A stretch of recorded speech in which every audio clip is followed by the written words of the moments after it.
Salam semua. Kita bertemu lagi dalam reaction drama bersiri Dendam Seorang Madu episod ke-19. So jom kita tonton. Sayang! Sayang, kenapa ni sayang? Kenapa ni? Ha? Sayang! Hei! Tolong. Letak pisau tu, jangan apa-apa kat isteri aku. Kau nak duit ke kau nak ambil apa-apa dalam rumah ni? Ambil. Tapi tolong jangan apa-apa kat isteri aku. Lepaskan isteri aku. Isteri kau? Isteri aku, tolonglah. Aku merayu. Isteri kau ni patut mati!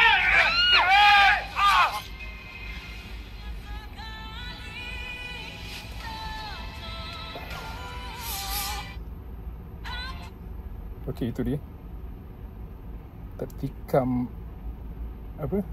Faris kena tikam tu saya tak terjangka lah, tapi masa Izara kena ikat tu saya rasa macam Izara tak, cara dia katalah Izara kena rompak ke kena colek ke, cara Izara berdepan tu tak meyakinkan. Rasa macam dia set up tu semua. Korang rasa macam mana? So betul ke ni ke Izara set agenda je? Itulah sebab sekarang ni macam tak, saya tengok watak Izara ni macam susah nak percaya lah. Banyak benda yang kita rasa dia perkahwinan dengan Faris tu macam bukan genuine, bukan kerana dua insan ni saling mencintai.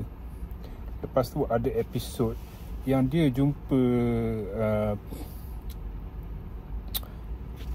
Rihanna. Lepas tu dia bagi satu kontrak satu perjanjian untuk Rihanna tanda tangani supaya bersetuju dengan term dia. Term dia maksudnya Izara dengan Rihanna je, bukan dengan Anum ke dengan Faris ke. Dia set dengan Rihanna je. Jadi tapi Rihanna dia koyakkan kontrak tu, perjanjian tu. Jadi baran lah Izara. So saya rasa macam Izara ni seorang yang selain dia manipulatif terhadap Faris, dia macam banyak rancangan. Dia macam, saya dah terfikir semua orang dalam drama ni dia dah ada banyak plan. Akif ada plan dia, Hanum ada rancangan dia, Izara ada rancangan dia. Yang paling blur sekali lah Faris lah. Faris ni dia ikut je. Dia kadang ikut bini dia, kadang ikut mak dia. Macam dia macam tak ada, dia tak ada apa, keputusan yang tepat. Dia macam dia tak boleh buat keputusan yang tepat. Dia blur je.